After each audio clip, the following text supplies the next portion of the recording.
Hi friends, welcome back to my channel. So ఈరోజైతే ఒక story అయితే మీ ముందుకు తీసుకొచ్చాను. ఐ హోప్ మీకు వీడియో నచ్చుతుందని, నచ్చితే లైక్ చేయండి, షేర్ చేయండి, కామెంట్ చేయండి. సో వీడియోలోకి ఎంటర్ అయినట్టయితే ఒక నార్మల్ గ్రామంలో ఒక అమ్మాయి అయితే వేసవి సెలవులకైతే వాళ్ళ తాతయ్య వాళ్ళ ఇంటికి అయితే వెళ్తుంది ఫ్రెండ్స్. సో ఆమె స్కూల్కి టాపర్ అనమాట, క్లాస్ టాపరు. ఆమె వేసవి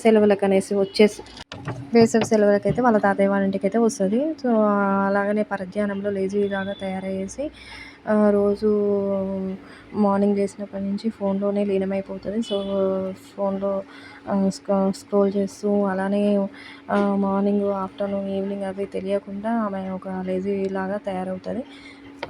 అలా చూసిన వాళ్ళ తాతయ్య ఈమెను ఒక మంచి దారిలో పెట్టాలనే ఉద్దేశంతో ఒక స్టోరీ అయితే చెప్తాడు. సో ఇలా విను నాన్న, మనిషి శరీరం అయిన మనసు అంటే నేల లాంటిది. ఇక్కడ ఇక్కడ చూడు, నీకు దగ్గర ఒక బైక్ ఉందనుకో, అది వాడకుండా అలానే పెట్టేసావనుకో అన్నీ ఖరాబ్ అయిపోతాయి, స్టీరింగ్ అవన్నీ పనిచేయడం కూడా. సో మన మైండ్ కూడా బైక్ లాంటిదే, వాడితే బాగుంటుంది, వాడకపోతే త్రిప్పు పట్టి వాడైపోతుంది. సో బాగా చదువుకునే పిల్లలకు అలా ఫోన్స్ చూస్తే బద్ధకం ఆటోమేటిక్గా వస్తుంది. సో ఏ పని లేకుండా అలానే ఫోన్లో నిమగ్నమై ఉంటే ఏదో ఒక పని వెతుక్కుంటూ, ఈవెన్ మనకు డ్రాయింగ్, పెయింటింగ్ ఏదో ఒకటి ఇంట్రెస్ట్ ఉంటుంది కదా. సో ఆ పనులు మనం చూసుకుంటూ ఉండాలి అంతే. కానీ ఇలా ఫోన్స్, వీడియోస్ అవన్నీ చూస్తూ ఉంటే, టైంపాస్ చేస్తూ ఉంటే మన మైండ్ కూడా మన కంట్రోల్లో ఉండదు. సో ఆటోమేటిక్గా లేజినెస్ అయితే వచ్చేస్తుంది.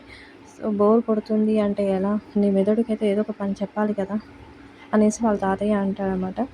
సో వాళ్ళ తాతయ్య తీసుకొని, అమ్మాయి చేయి పట్టుకొని తీసుకొని వెళ్ళి ఒక కాలువ అయితే చూపిస్తాడు.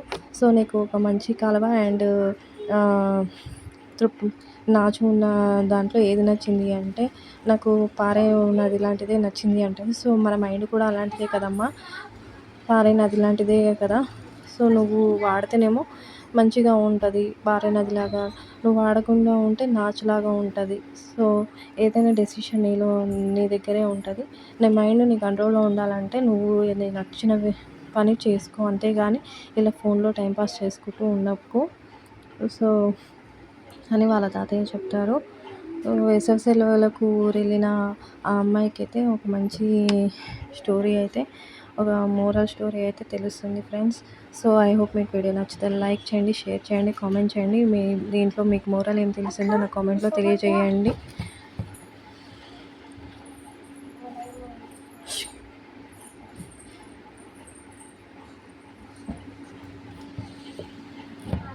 చాలామంది మంచిని వదిలేసి చెడుని స్వీకరిస్తారు. సో ఏదైనా డెసిషన్ అనేది మన చేతుల్లోనే ఉంటుందన్నమాట. మంచి తీసుకుంటే మంచిగా వస్తుంది, చెడు తీసుకుంటే చెడే వస్తుంది.